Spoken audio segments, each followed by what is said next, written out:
All right, so let's dive into something I think we all think about, at least from time to time, Yeah. marriage and long-term relationships. hmm But uh, maybe don't always discuss with this level of depth. Yeah, for sure. We're going beyond the surface level platitudes and Yeah, getting into the nitty-gritty, the absolutely. stuff that can actually make a difference. That's what we're here for. And to do that, we've got a really interesting mix of sources for this deep dive. I think it's so fascinating how we're combining personal experience with expert advice. Yeah. We've got a raw and honest Reddit post. Okay. It's called 10 Years of Marriage, Lessons I Wish I'd Known from the Start. Mm-hmm. And then we've got a Forbes article Okay. with the psychologist weighing in on those marriage lessons most couples learn the hard way. Interesting. And for the research-backed perspective, we're turning to the 7 principles for making marriage work. So we're blending personal reflection with clinical insights Hmm. and research-based advice. Yeah. Pretty potent combination. It is. What I'm curious about is how often we enter these long-term commitments Mm-hmm. with certain assumptions. Like Yeah. the idea that love conquers all. That's such a pervasive belief, and it's totally understandable. Right. But what's interesting is how both the Reddit poster and the Forbes article kind of challenge that notion. Okay. So the Reddit poster, whose marriage unfortunately ended in divorce, Oh. realized that shared intentions and values matter just as much as those initial feelings of love. It also is like overlooking the foundation of the house because you're so focused on the paint color. Exactly. They were so caught up in the feeling of love Yes. that they didn't necessarily align on those deeper levels. And the Forbes article delves into this idea of romantic competence. Okay. And it's not just about feeling love. It's about possessing the skills to cultivate a healthy and fulfilling relationship. God. Think of it as having the tools and strategies to navigate those inevitable ups and downs. The Reddit poster actually shares a really specific example of how this played out in their marriage. Oh, wow. They were so focused on what wasn't working Okay. that they stopped appreciating those small acts of kindness, Mm-hmm. those everyday gestures that can actually mean so much. Right. It's like they lost sight of the little things that build connection. And that ties into what the psychologist in the Forbes article highlights, the importance of effort. Mm-hmm. Marriage thrives on consistent nurturing. Yeah. It's not a passive endeavor. You Right. can't just coast on good intentions or assume things will magically work themselves out. Right. It requires active participation from both partners. So for you listening, consider this. Okay.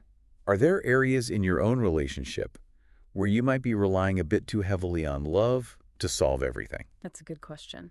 Or could you be more intentional, buying in more effort, even in those small, seemingly insignificant ways? It's the little things, right? Yeah, sometimes those seemingly minor gestures can have a huge impact. Absolutely. Now let's shift gears to a concept from the 7 principles for making marriage work. That might challenge some conventional thinking. Right. I'm intrigued. The power of accepting influence from your partner. Interesting. Now, before anyone gets defensive, Right. it's not about one person controlling the other. Right. It's about allowing your partner's perspective and needs to genuinely influence your decisions and actions. Okay. This doesn't mean constant agreement, but rather a willingness to engage with their viewpoint respectfully and consider compromise. Got it. And what's interesting is that the book specifically mentions how men often struggle with this concept. Yeah. The example they give is so relatable. Oh, yeah. It's about a husband who resists his wife's suggestion to go to a party. Okay. He digs in his heels, the conflict escalates, and it ultimately erodes their connection. Oh, wow. It's contrasted with the example of an emotionally intelligent husband who's open to learning from his wife and values her perspective. I like that. What's key here is that accepting influence doesn't diminish your own voice. Right. It's recognizing that both perspectives hold value and that incorporating your partner's viewpoint can lead to better decisions and a stronger partnership. It's about teamwork. This raises an interesting question for our listener. Yeah. How do you and your partner navigate influence? Mm. Do you both feel heard? Is there a sense of give and take? Mm-hmm. Or do you sometimes fall into those power struggle traps? Yeah, Examining those dynamics can be really eye-opening. for sure. Now, building on that idea of connection, Okay. the 7 principles introduces the concept of bids for connection. Okay. These are those subtle moments when your partner seeks your attention, affection, or support.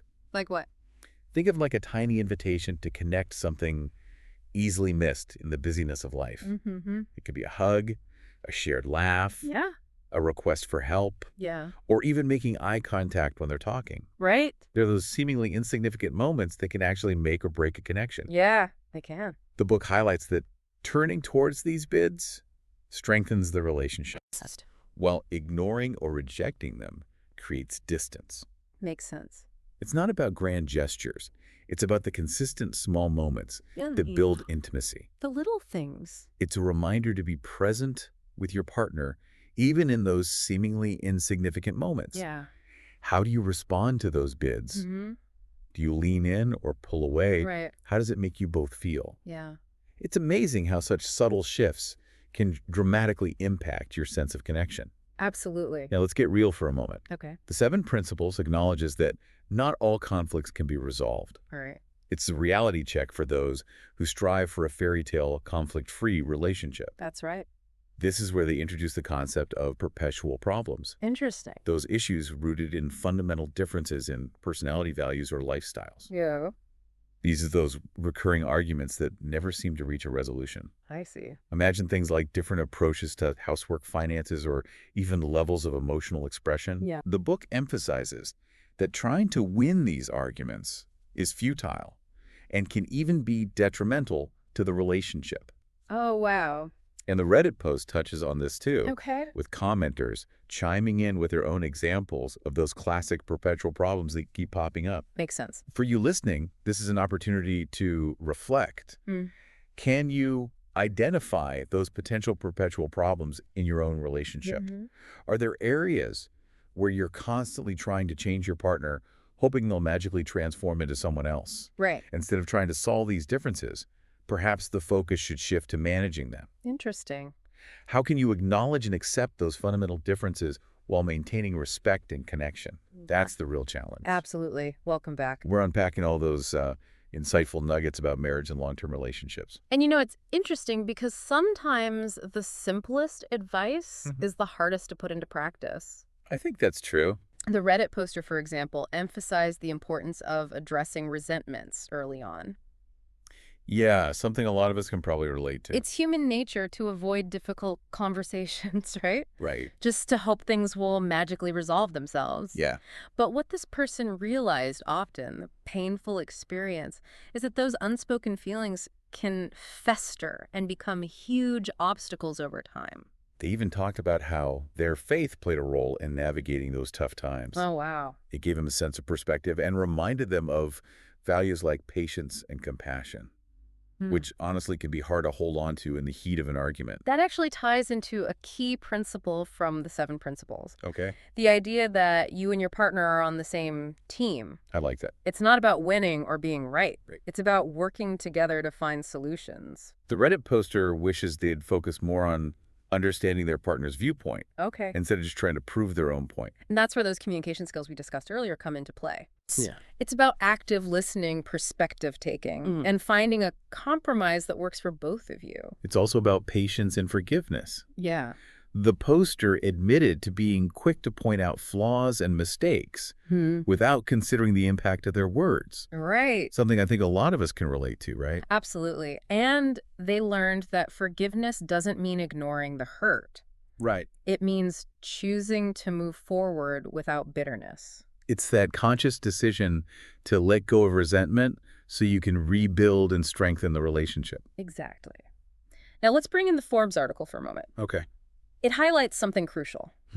Nobody's born a perfect partner. It's something you learn and develop over time? Like anything else in life, right? Yeah. You have to put in the effort and be willing to learn and grow. The article emphasizes that romantic competence is a set of skills that requires practice, effort, and a willingness to learn from mistakes.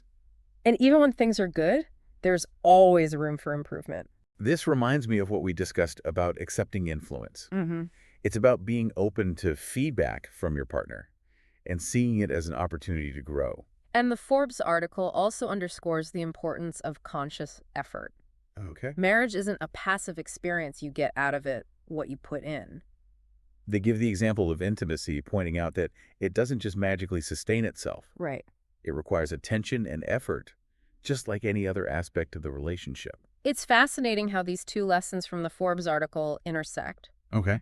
If we're not born knowing how to be a good partner, then becoming one requires effort. Yeah. And it's through that effort that we grow and evolve within the relationship. Think of it this way. Okay. When you invest in understanding your partner's needs and perspectives, Yeah, you become better at communication and conflict resolution. that's right. That effort directly contributes to your growth as a partner. Conversely, neglecting the relationship hinders that growth. Right. The less effort you put in, the more disconnected you become. And the harder it is to repair the damage. The Forbes article really emphasizes that strong marriages aren't accidents. They're the result of hard work and commitment. And there's one more crucial point from both the Reddit post and the Forbes article that I want to highlight. Okay, what's that? Self-awareness is absolutely vital in a marriage. Makes sense. It's about understanding your own emotional triggers, Yeah. your fears, your insecurities, those patterns of behavior that might not be serving you. The Forbes article even mentions that many people enter marriage without truly knowing themselves. Oh, wow. They focus on their strengths and hide their weaknesses. But It's often through conflict and dissatisfaction that those shortcomings surface. And as uncomfortable as that can be, Yes. it's a necessary part of the process. Absolutely. It's about being honest with yourself and your partner about who you are and what you need. And this leads us to a really intriguing question that we'll explore in the final part of our deep dive. Okay, I like where this is going. How do you build a shared sense of meaning in your marriage? It's about more than just getting along or avoiding conflict. Yeah. It's about creating a life together that feels purposeful and fulfilling. I'm ready for part 3.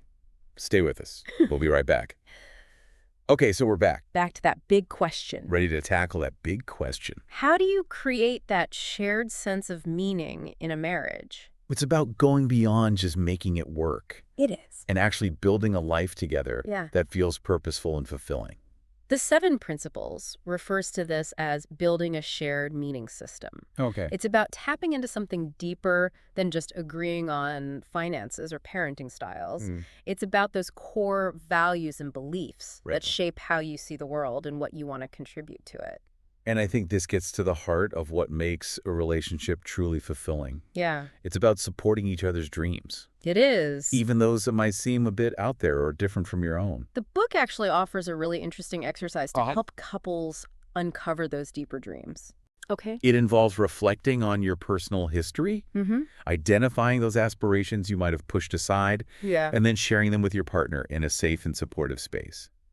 It's about acknowledging that those dreams, Yes. even the ones that haven't come true yet, are a part of who you are.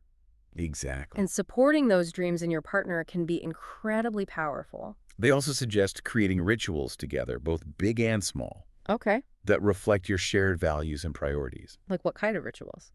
Think about how you celebrate holidays, Mm-hmm. mark important milestones, Okay. or even those everyday routines that create a sense of connection and stability. Right. It's about weaving those shared values into the fabric of your lives. It's also important to remember that it's not about agreeing on everything. Right. In fact, those differences can actually become opportunities for growth. That's right. The book emphasizes that it's about finding ways to honor and respect those differences, Mm-hmm. even in areas where you might never fully see eye to eye. This connects back to the idea of perpetual problems. Yeah. Instead of trying to change your partner, the focus should be on understanding their perspective and finding ways to coexist with those differences. And even finding humor in those differences. Oh, yeah.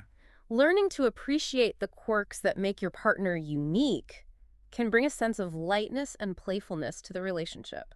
It all comes back to remembering why you fell in love in the first place, Exactly. even when those little quirks start to drive you crazy. That's right. So to wrap this all up, it's clear that building a fulfilling and lasting marriage requires a multifaceted approach. I think so. It's about going beyond the surface and cultivating those deeper levels of connection, Yes. understanding, and shared purpose. It's about being intentional, putting in the effort, and never stopping learning and growing together. Right. Even those inevitable challenges can become opportunities to strengthen your bond if approached with the right mindset. And remember, it's not about achieving some perfect conflict-free relationship. It's about finding what works for you as a couple and creating a life together that feels meaningful and authentic. If there's one thing to take away from this deep dive into marriage, Yeah, it's the power of connection, absolutely. both in those small everyday moments Yes. and in those larger conversations about your dreams and aspirations. Keep learning, keep growing, and keep those lines of communication open. Remember, building a strong marriage is a journey, not a destination. Thanks for joining us for Deep Dive. Don't forget to like and subscribe for more thought-provoking conversations. There's always more to explore.